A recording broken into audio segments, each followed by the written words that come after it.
আজকে শুরুটা হচ্ছে ডিমের টেবিল দিয়ে। ডিমের টেবিল দিয়ে শুরু করে তোমরা হয়তো ভাবছো যে কেন আমি ইন্ট্রোডাকশন না দিয়ে ডিমের টেবিলে চলে গেলাম, সেটা আমি পরে বলছি। আগে ডিমের টেবিলটা কেমন ছিল সেটা বলি। ঠান্ডা ছিল, মোটেও আমার ভালো লাগেনি। তারপরেই চলে এসেছিলো ফ্রাইড রাইস। ফ্রাইড রাইস খেতে খেতে আমি আমার ইন্ট্রোডাকশনটা দিয়েই দিই। ফ্রাইড রাইসটা ভালো থাকলেও বিয়েবাড়িটা খুব একটা ভালো প্যান্ডেল ছিল না, তাই আর প্যান্ডেল নেওয়া হয়নি।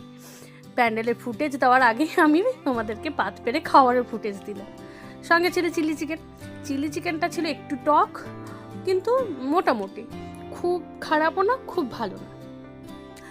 আর আমি সুবর্ণা, তোমরা তো আমাকে চেনোই, আমার ব্লগে তোমাদেরকে স্বাগতম। পরেই পড়ে গেল আমার পাতে চিংড়ি মাছের মালাইকারি। হ্যাঁ, চিংড়ি মাছের মালাইকারিটা কিন্তু খুবই সুন্দর ছিল, খুব টেস্টিও ছিল, সব কিছু মেজারমেন্ট একদম পারফেক্ট ছিল। আমার তো খুবই ভালো লেগেছে।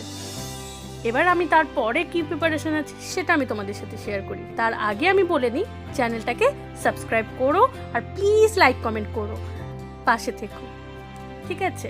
তো চিংড়িটা আমার ভালোই লেগেছে, তোমাদেরকে আগেই বলেছি। আর আমার মনে হচ্ছিল আর একটা চিংড়ি নেই, বাট পেটে তো ধরবে না, কারণ পরের প্রিপারেশন তো খেতেই হবে। তারপরে চলে এসেছিল মাছ। মাছটা সফট ছিল, ভালো ছিল।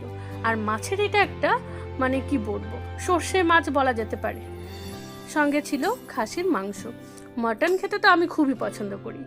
এই মাটনটা বেশ ঝাল ঝাল আর টেস্টিও ছিল, তাই আমি মাটনটা আজকে একটু বেশিই খেয়েছি।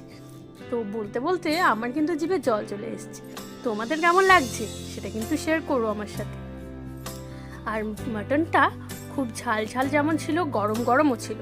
খুব ভালো লেগেছিল আমার মাটনটা খেয়ে। আমার ভাইয়ের তো ভীষণ ভালো লেগেছিল। যাই হোক, তো তোমরা কিন্তু আমার লাইক করতে ভুলো না।